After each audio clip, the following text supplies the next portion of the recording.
భారతదేశంలో ప్రతి ప్రధాన వాణిజ్య పంట, ప్రతి పంట నేరుగా దాదాపు 60 లక్షల మంది రైతులకు, పరోక్షంగా 4 నుండి 5 కోట్ల మందికి జీవనాధారాన్నిస్తోంది. దేశవ్యాప్తంగా హెక్టారుకు సగటున సుమారు 487 కిలోల పత్తి దిగుబడి లభిస్తోంది. ప్రపంచవ్యాప్తంగా చూస్తే సగటున హెక్టారుకు 780 కేజీల దిగుబడి వస్తోంది.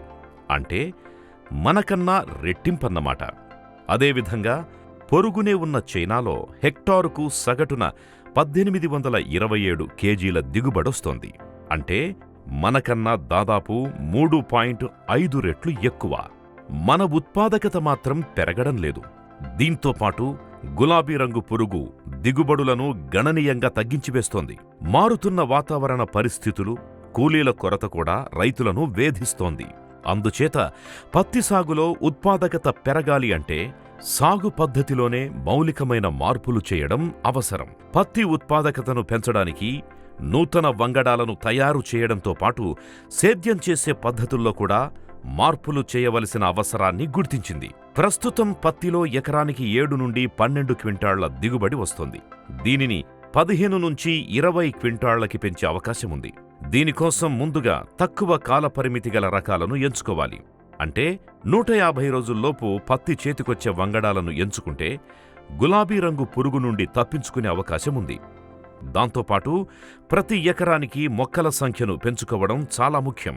దీనినే హై డెన్సిటీ ప్లాంటింగ్ హెచ్డిపి లేదా అధిక సాంద్రత పద్ధతి అంటారు. అయితే హెచ్డిపి విధానానికి సరిపడా హైబ్రిడ్లను కూడా ఎంచుకోవడం ముఖ్యం.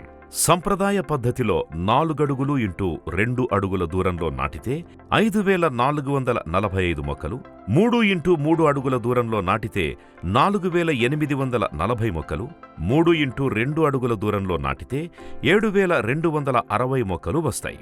అదే అధిక సాంద్రత పద్ధతి హెచ్డిపి విధానంలో అయితే 3 అడుగులు ఇంటూ 0.75 అడుగుల దూరంలో నాటితే 19360 మొక్కలు, 3 ఇంటూ 0.65 దూరంలో నాటితే 22338 మొక్కలు, 3 ఇంటూ 0.5 అడుగుల దూరంలో నాటితే 29040 మొక్కలు వస్తాయి.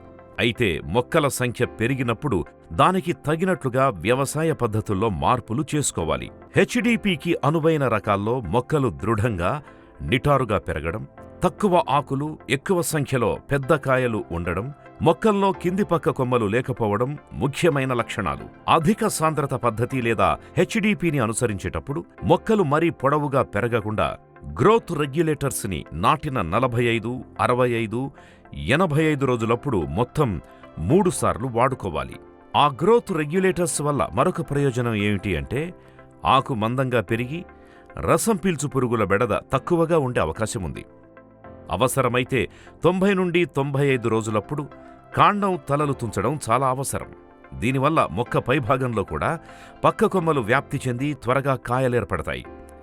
ఇతర సాధారణ పద్ధతి రకాల్లో పత్తిని 4 నుండి 5 సార్లు తీయవలసి వస్తే హెచ్డిపిలో 2 నుంచి 3 సార్లలో తీసివేయవచ్చు.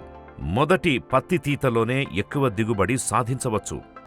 దానివల్ల మళ్లీ కూలీలను సమకూర్చుకునే సమస్యను అధిగమించవచ్చు.